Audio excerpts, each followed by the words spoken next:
Hello, it's Kay. Welcome back to the 14th episode of my life journey.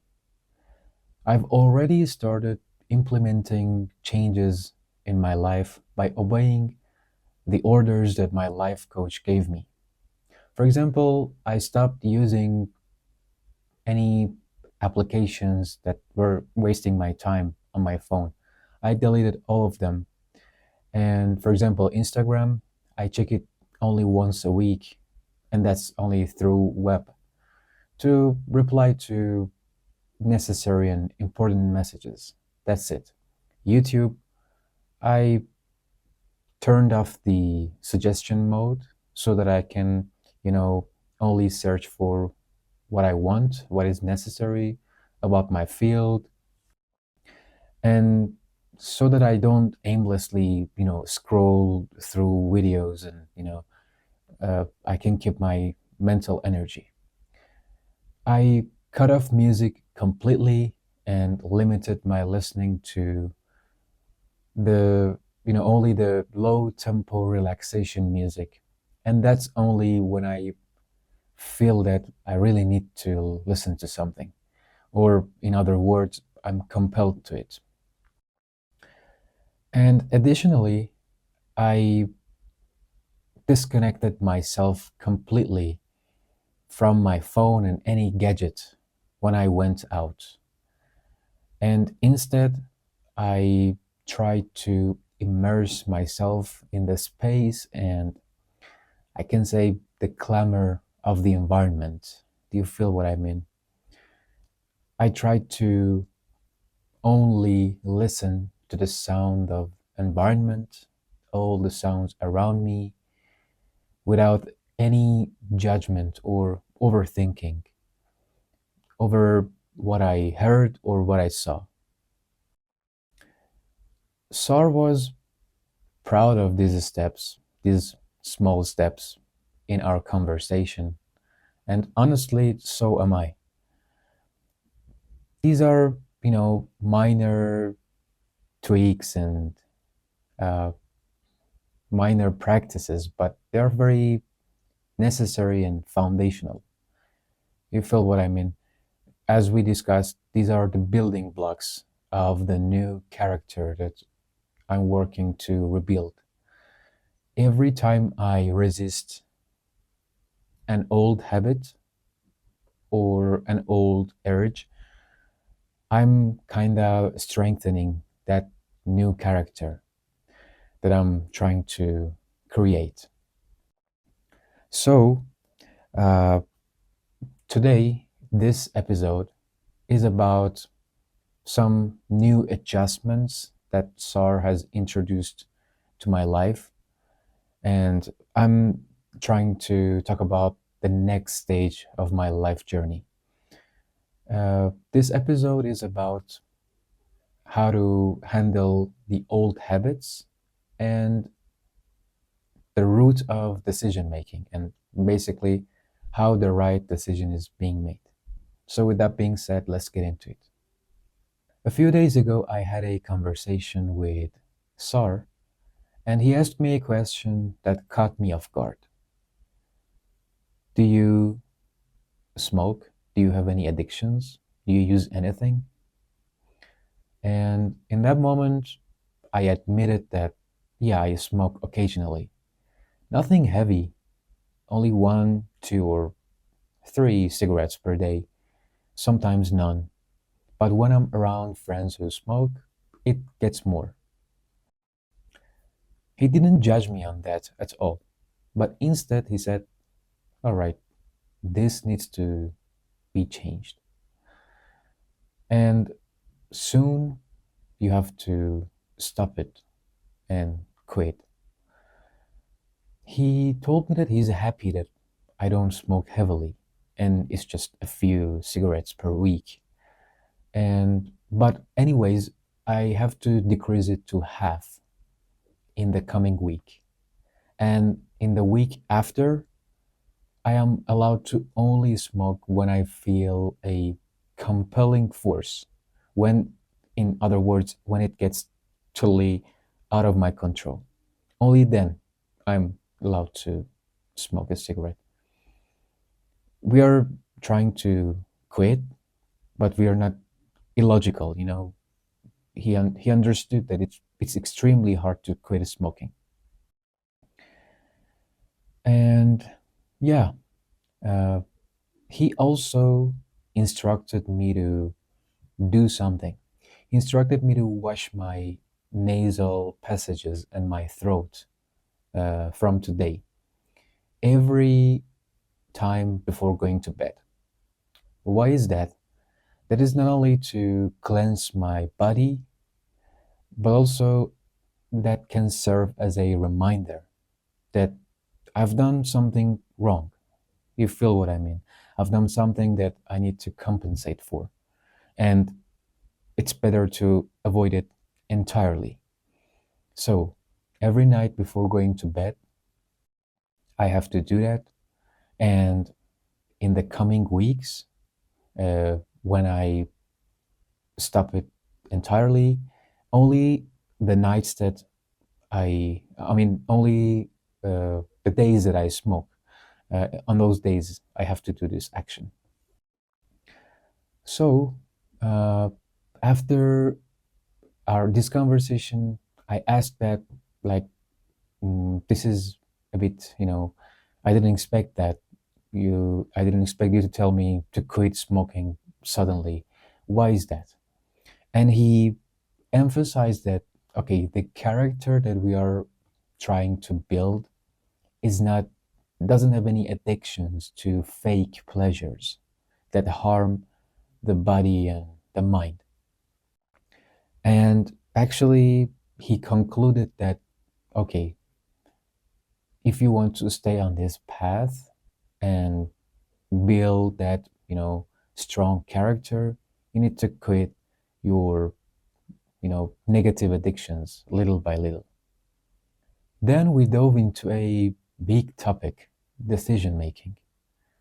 I asked Sar that how can one make a right decision about future when the future is so unpredictable? This topic was something that I wanted to discuss with him for a long time, but every time he told me to, wait, and he postponed it for some later times when I'm kind of ready to talk about it and ready to listen to what he's going to tell me.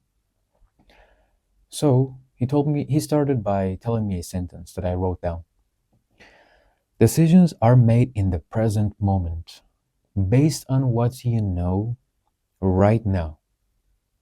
A decision is something you mostly make in a moment where your mind considers everything based on the situation you're in. I took a moment to think about this sentence because it was simple, like all of his sentences, but kind of hit hard when I thought about it a bit, deeper.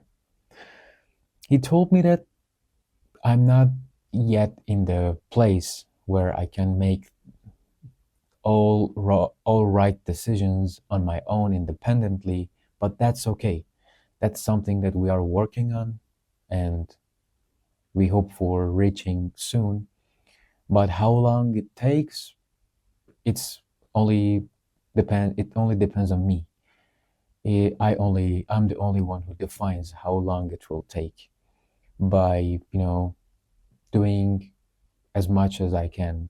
The more effort I put in, the timing, its time becomes shorter. So he told me that it's totally okay and started explaining this way. Sar explained it further with an analogy. He said, imagine your mind or brain as a house where a huge family live in. And your role is the father of this house, of this family, the one who leads and controls everything, let's say. Do you feel what I mean? And he told me that he told me to imagine I have a few children, and all my friends, relatives, and my parents, everyone who I know are gathered there in the house. It's like there's a ceremony or party or something. And each of these people wants my attention in some way, right? For example, my father and mother want to talk about their life and the events that happened for them. My children are calling me to go, calling on me to go and play with them. My spouse is telling me to help her in the kitchen for the dinner she's making, for example. And my friends want to talk about work and plans, uh, about entertainments, about the coming weeks and how we can plan some cool entertainments, let's say. And my relatives want to talk to me to catch up on each other's life, about the events that happened, you know, these types of stuffs. And among all of these things, also my telephone rings and my boss wants to discuss an issue about my career, about my job. And additionally, the ring, the doorbell rings, and one of our neighbors want to discuss an issue about the backyard of the house, let's say, or the apartment. It's such a mess, right? Could you imagine this situation? Based on SAR, that is exactly how an average person's mind works. Each of those people in our story, in our analogy, can be thought of as different matters or thoughts in our head, in our brains or mind. Do you feel what I mean? These thoughts that we have to respond to in some shape or form can come from our needs, our urges, our responsibilities, our work, or even interactions with people. Or even he discussed further that, you know, our hormonal changes can cause some of those thoughts too. And we have to respond to them in some way. Is it clear? And he discussed that without a clear and silent mind, we are like that father that fails to handle the situation in the right way and fails to give all the people enough attention and control the situation, and eventually will ruin the night. What will he do? What does he do in the best case scenario? He said he may go to balcony to just escape the chaos. Do you feel what I mean? Or in the best case scenario, he goes and plays with his children because they matter the most to him, which is also wrong. This is also a totally, wrong approach and will ruin the night. Sark explained that instead, someone with a calm mind, amidst all those noises and chaos, will take a moment to reflect on the situation and think, okay, what do these people want from me? All right, the best approach is to see order them based on priorities and allocate enough time for each of them to handle the situation perfectly. Let's think about it this way.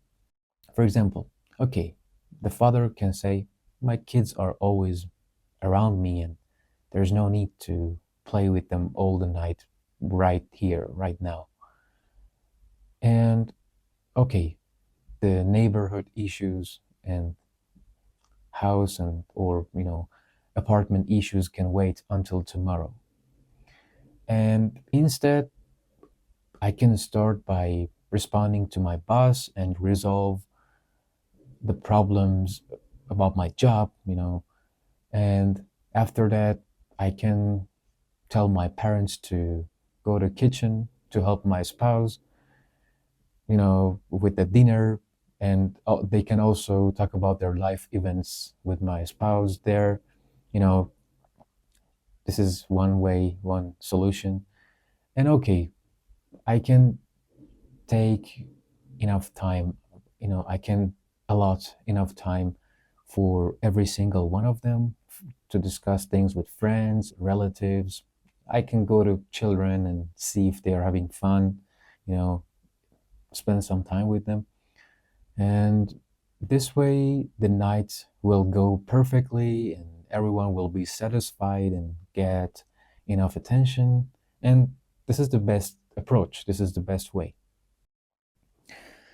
This analogy illustrates where we want to go on this journey. Like all those major and minor lessons that SAR assigned me to do and is going to assign me in the future on this path are designed to kind of, lead us to that state, to a place where the best decision can be made right in a few moments, in our head.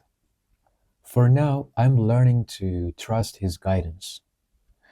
If I have enough clarity and silence in my mind, I will be able to make the best choice in just a fraction of a second, or at most a few moments, after reflecting on that matter. By following my life coach's instructions, even when it gets hard, I'm training myself to hopefully over time gain enough wisdom and clarity to make the, sound and best choice on my own independently. I won't lie, this journey is extremely hard and challenging, but also rewarding.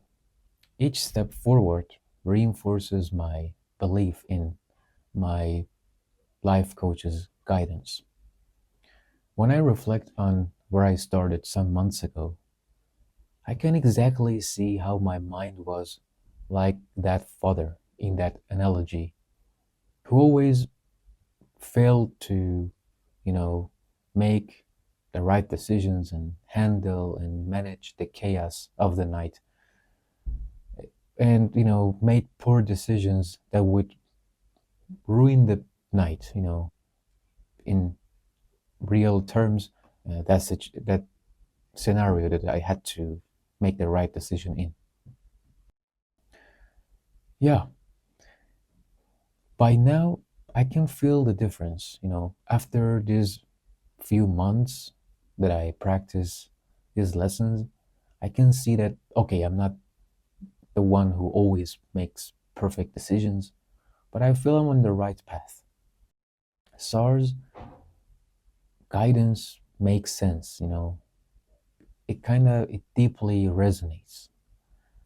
And it's showing me that as I continue on this path, I can reach at a state where I can say, okay, no one can be whole and complete without any error, but I can hopefully decrease my error rate, my mistakes rate to a very low percentage. So far, I'm fully convinced that this journey is all about building strength and alignment with my highest values and purposes, step by step. So I'll keep pushing forward, knowing that each single effort is worth it. So until next time, thanks for your company and keep moving forward.